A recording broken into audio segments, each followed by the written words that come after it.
Mark, first off, just Charlton, a difficult task, another difficult game, isn't it, in a difficult month?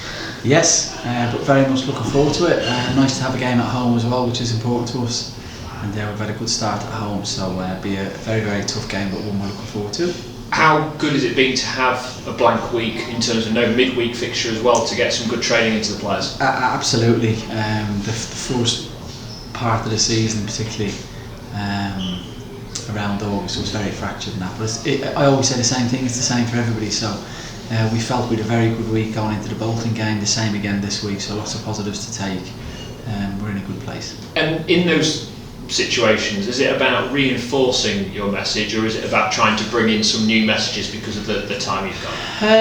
No, I'd like to think reinforcing. The game's obviously constantly evolving and stuff like that, but I don't think you're going to speak to any coach that has 100 principles to play, and whatever shape we play, the principles always remain the same. So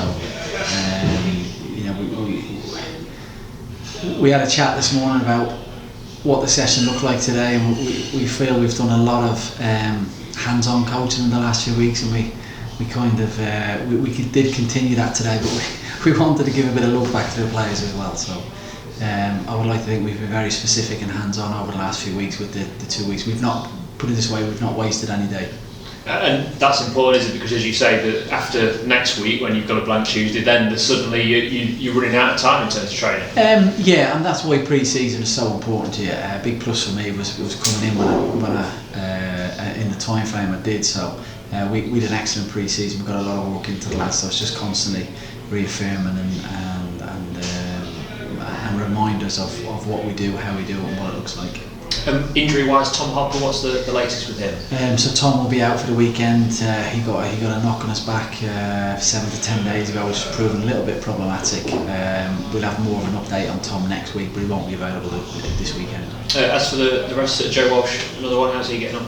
Joe's doing really well. He'll be back in full training on Monday. Jacob Davenport the same, so we've had some positives from that perspective.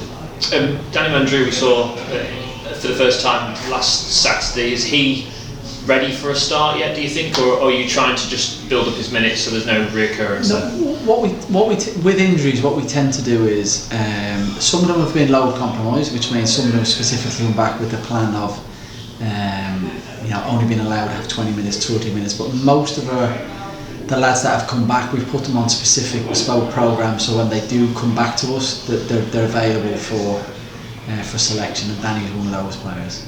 With Charlton, where do you see their biggest strengths? I think all round they've got very good players. I watched them play personally a few weeks ago. Went to one of their games. Obviously, we watch a lot of games anyway.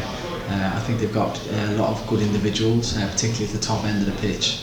And they've been a little bit unlucky on the run they're on, but they're undoubtedly a team that I would imagine would expect to be vying for promotion at the end of the season.